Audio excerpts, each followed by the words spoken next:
Joining us now is Eli Clifton. He's a national security reporter for the American Independent. How are you, Eli? I'm doing well. Thanks for having me. Pleasure. So I wanted to catch up with you about the situation in Syria. Uh, it's a odd story, I guess, from a press perspective, because basically this sort of civil war, humanitarian catastrophe, has been going on for about 2 years now, um, and it's sort of been not on the front burner attention-wise until the last couple of weeks when it seems like there's a consensus emerging that the Assad regime has been using chemical weapons, although the White House has been very caveated in making that claim. So, could you kind of get us up to date on the speculation around the chemical weapons usage in Syria, and how they've been deployed or not been deployed, and what the kind of intelligence assessments of that are?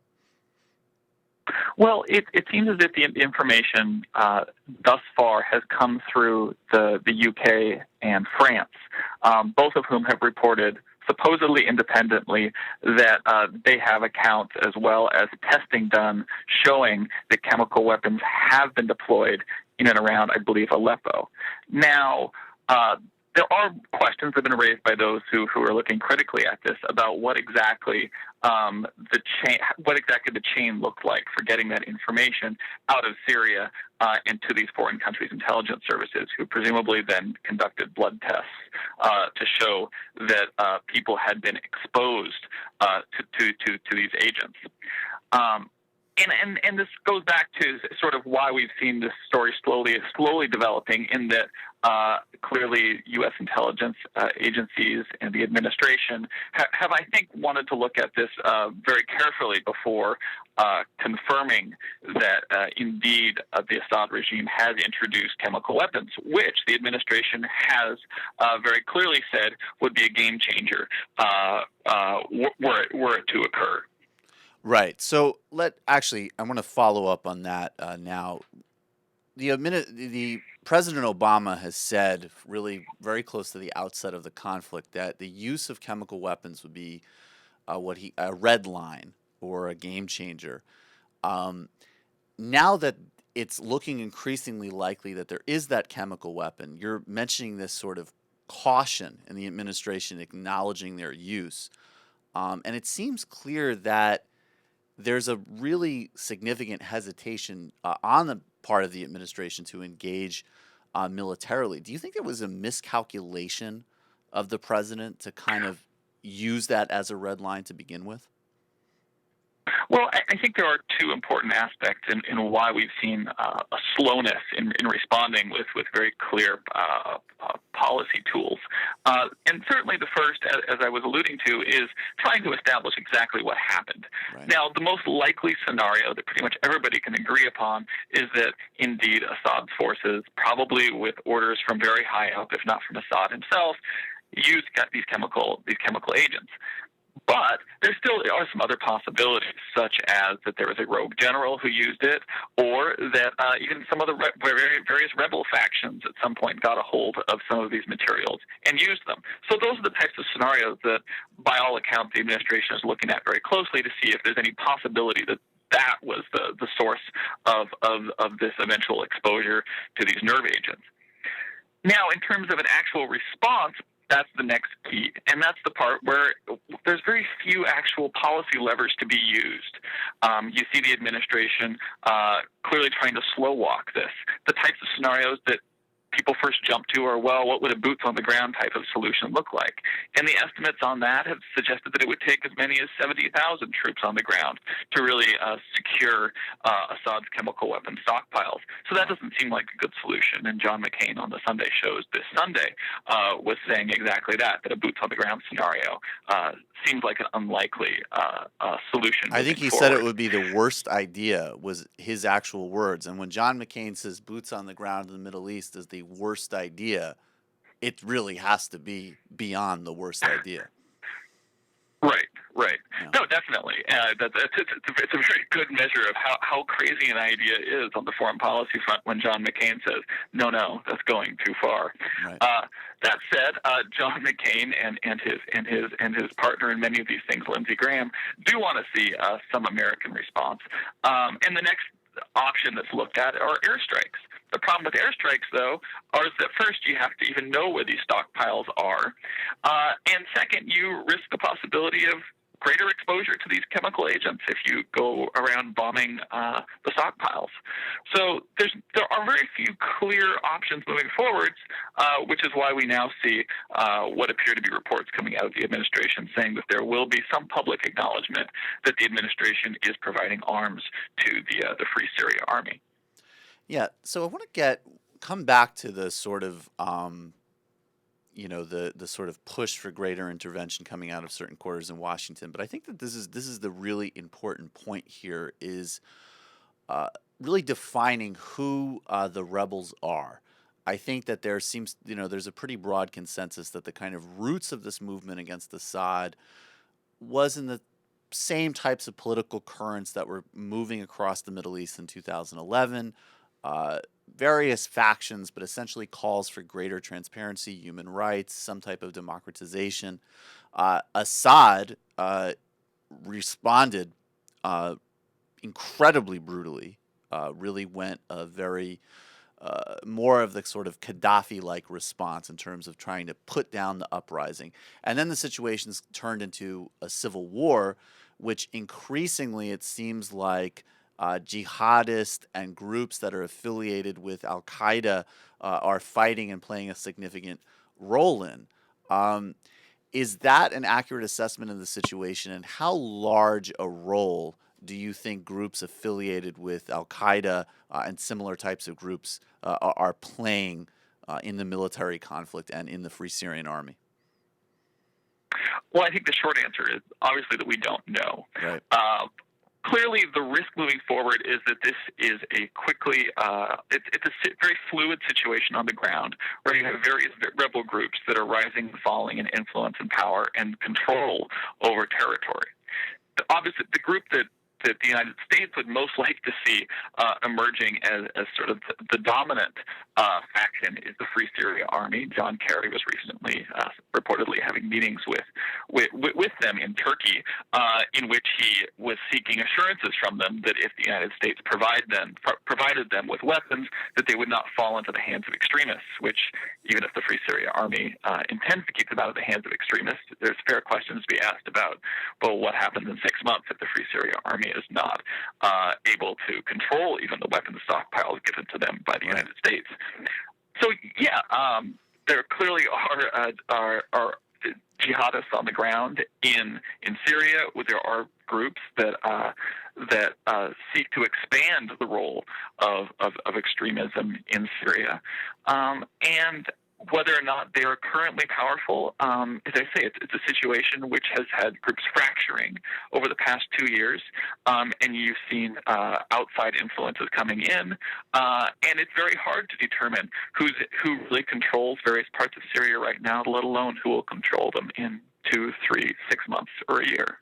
Right. So then kind of the closing question around the administration's role in all of this, there are two kind of perceptions about how the administration may have miscalculated at the outset of this crisis, closer to the beginning in 2011, 2012.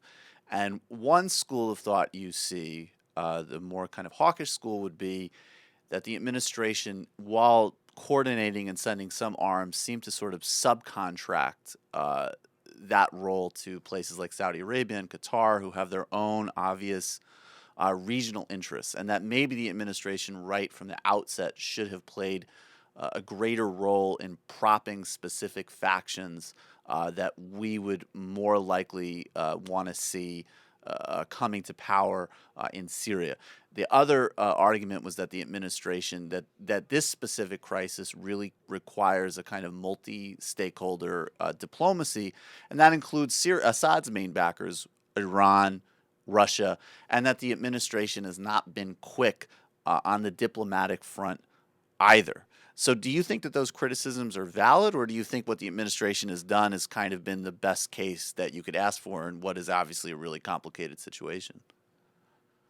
Well, I think in the first scenario, the trouble, had the administration taken the route of wanting to back specific factions within Syria, and doing so more or less unilaterally, is that the truth is that the United States has a very limited capability within Syria, or even in countries bordering it, to get the type of intelligence that's required.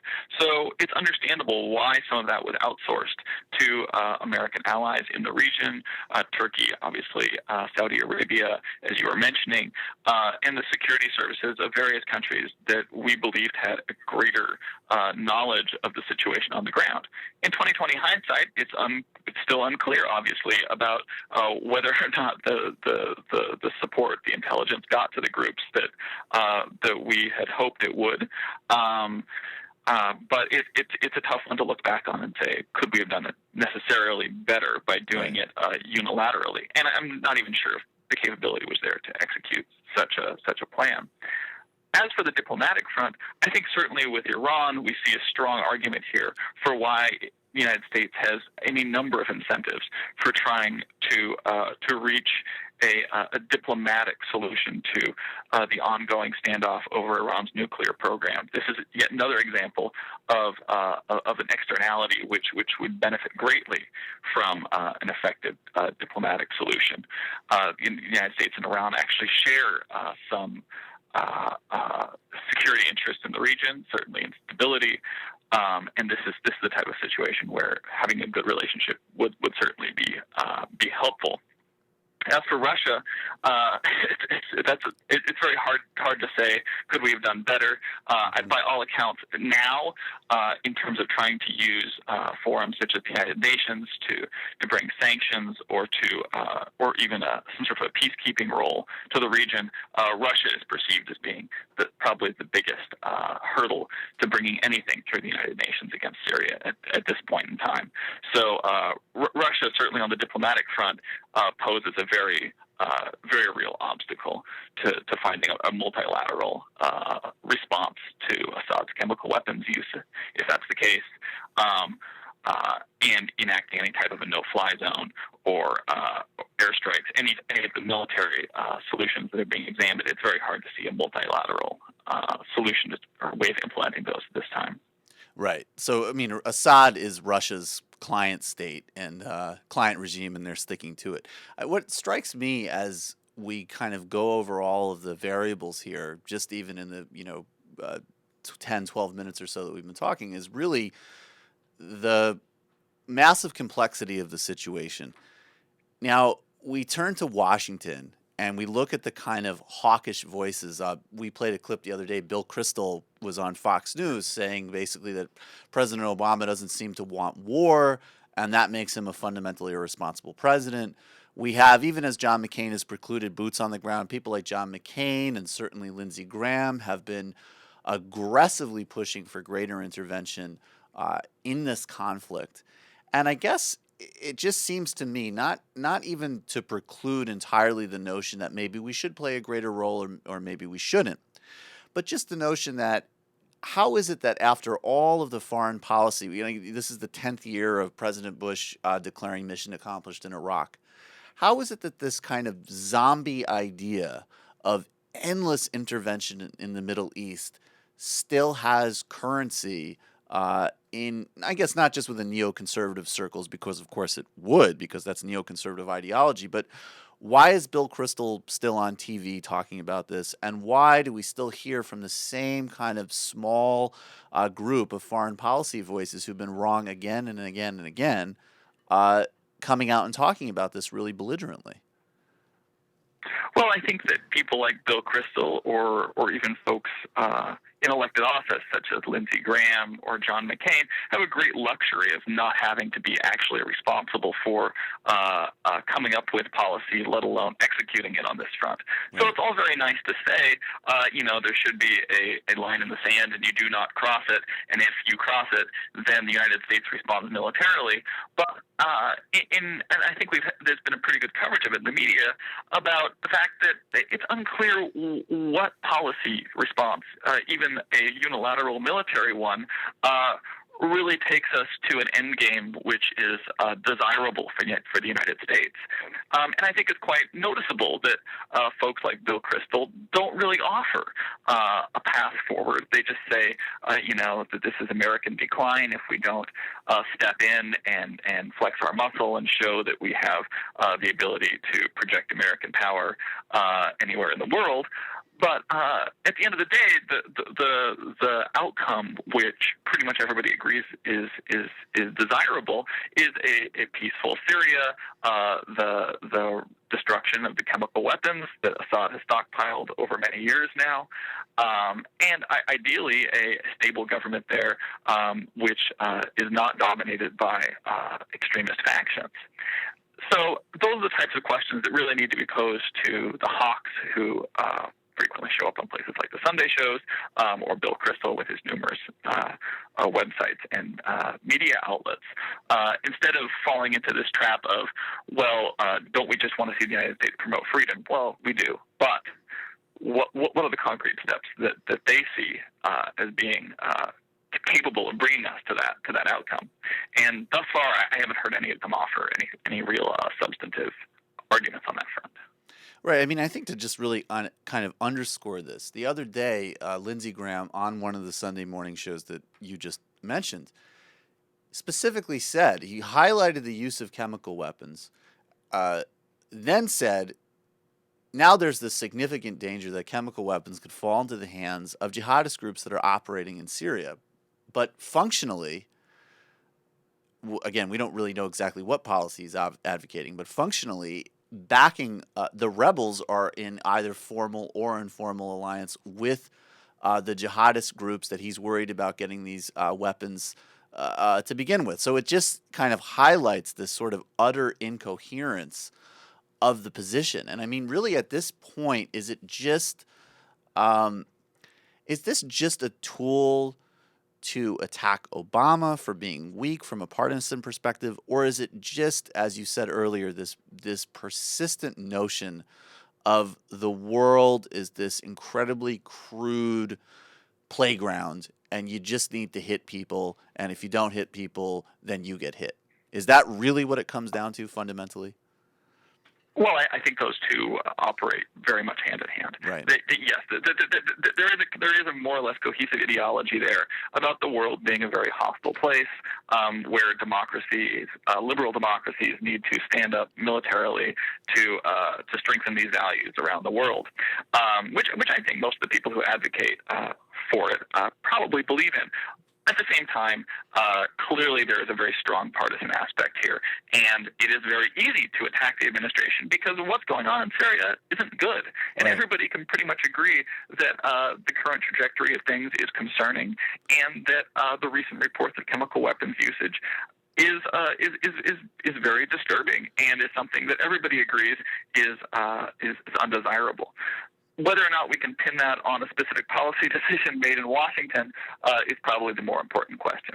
However, the partisan attacks definitely want to make it come off as that this is yet another example of Obama being weak. Right. And whether or not we want to sort of have, flood what already is an incredibly unstable region with heavy artillery and weapons, which will, God knows how that will play out a year or a decade from now. I want to kind of shift. Right, with a completely uncertain outcome. Right, with a completely uncertain outcome. So I guess that's what it is. I think the highlight, which I think, which we're getting to here in some ways, that it seems like in Washington, this reckless foreign policy outlook, whether or not it's sincerely held or not, is still somehow depicted as the wise man and the serious approach, right? So Bill Kristol the other day, as I said in that clip, he's not advocating a specific policy, and he's just calling Obama irresponsible for not wanting to engage militarily, but not taking any ownership of any of the consequences of what it seems like in many scenarios would be a really reckless policy, whether direct military intervention or even flooding this place with heavy weaponry. So, but yet somehow that viewpoint is still given a lot of kind of intellectual credence, which, it doesn't seem like it's earned, to say the least.